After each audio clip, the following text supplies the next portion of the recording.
All right, fellow pumpers, wanted to show you a problem that I was having with my valve back here. It's an RIV. They're made in Italy. The really cool thing about these valves is they're rebuildable on the truck. I don't need to spin it off and spin a whole new one on.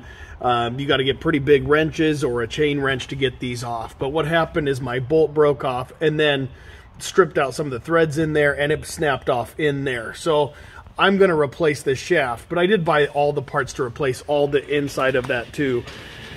Now, I usually have a valve, and I have this valve. It always sits on my shelf with the other valves. As I need parts for that one, I'll pull it off this valve and then replenish those parts and put it on this one. So I always have a valve ready to go.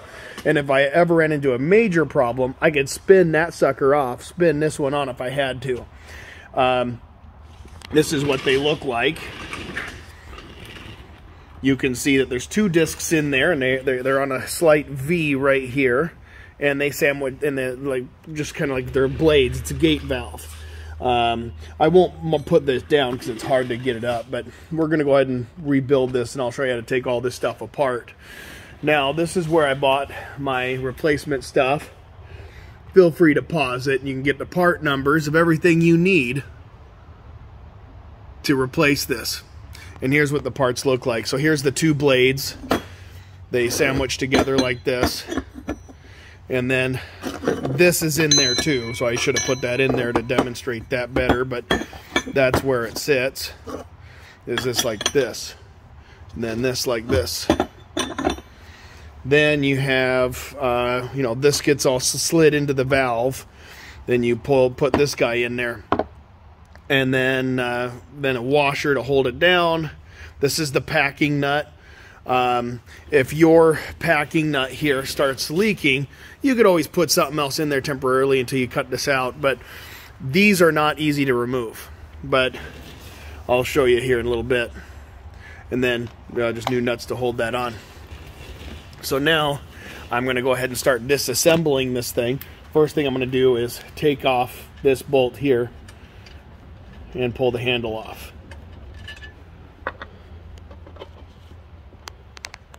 And that's a little hard one-handed. Next thing I'm going to do is unscrew this out. I'm going to have to put the phone down on that one. Alright, so I got that out. That comes off. Now normally this is where you're going to have this packing washer in here. You will not get this shaft out with this packing washer in here. You're going to have to take little screwdrivers and knives. Don't cut yourself, but you're going to have to cut it all up to get it out of there. I don't know any other nice way to get that out of there. That's pretty much it. But now I'm going to go ahead and remove my top cap here.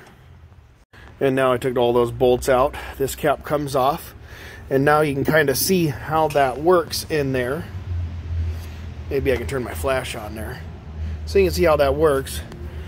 So this is now, there's a washer right there. It's copper or brass. But as that turns, it opens up this and closes this gate valve. Let me see if I can do it.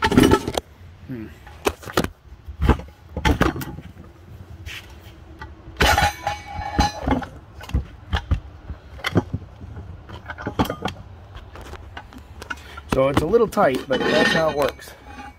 So from this side here, that's how that works. So now, in order for me to get this shaft out of here to replace it, it looks like I might be grabbing it. I'm going to go ahead and set that down.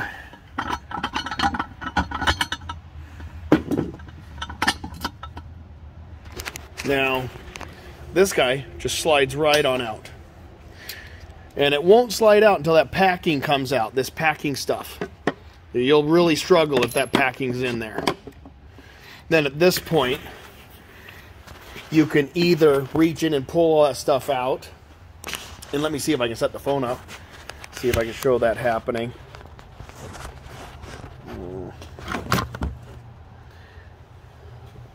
Phone might not stay.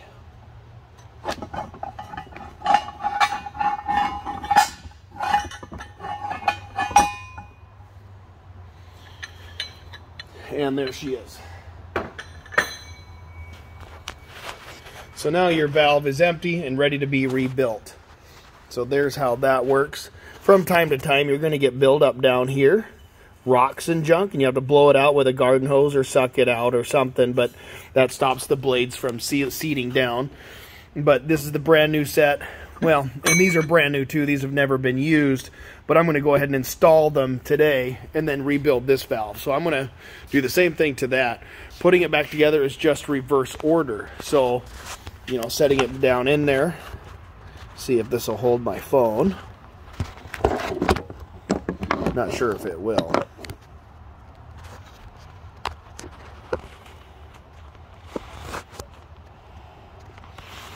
Well, let's see. I'll figure something out. All right, now that we've got everything removed here, everything's ready to go, we're going to put this together. So this is what it's got to look like before we put it in. So I'm going to take my crank, put it on. Then I'm going to put the other blade on. Then I'm going to put these into here.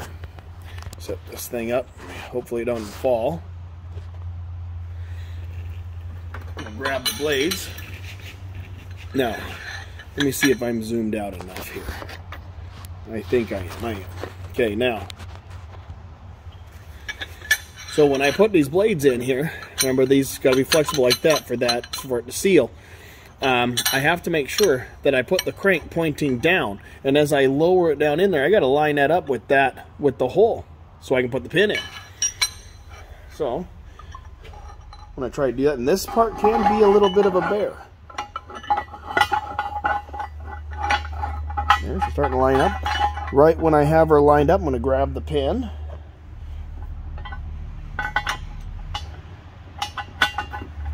And she went in. Okay.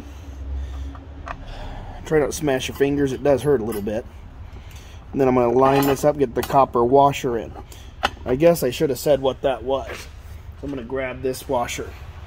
Alright, so I just slid that washer in there, and that's where that goes. That will be what holds this pin in. Now, the next thing to add is this guy. It's the packing washer. This is what keeps it from dripping and leaking. Now, I can't do this on my demonstration valve here, or my parts valve, because if I do that, if I jam that in there, it's going to lock in there forever, and you're never getting it out. And you got to get the sharp screwdriver and destroy it to get it out of there. So this one is normally the one that goes next, but for this, we're going to put this guy on there, and that's going to pack the packing and then also hold the pin in. Now, if you ever do develop a leak right here, and I see pumpers drive with these on there, all you gotta do is put a wrench on that. Also, another thing to notice too, that if your valve is slowly closing itself while you're working, put a little bit of torque on this bolt right here, if that'll help, and this nut, and that'll stop that from happening. Remember, from time to time, you got to clean this channel out. Rock and grit gets in there and stops it from working. So now that that's on, it's time for the handle. You put the handle on, and after the handle goes on, you got to bolt it on. So you got to grab your bolt, and screw it on, tighten it down, and then the very final thing is the very top. So as of right now, the valve is working, open and closed. And then I'll turn the flash on, show you what it looks like from here. There she is. She's sitting just like it should.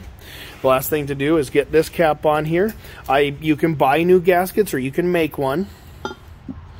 In a pinch, I've made them out of cereal boxes. You can take a cereal box and cut that out, and then put your screws on and bolt it down. That's one reason why I really like this valve. This valve is repairable on the truck. I don't got to spin it off. But I've always got this valve here on the shop just in case I have to replace the whole valve. But that's not fun either.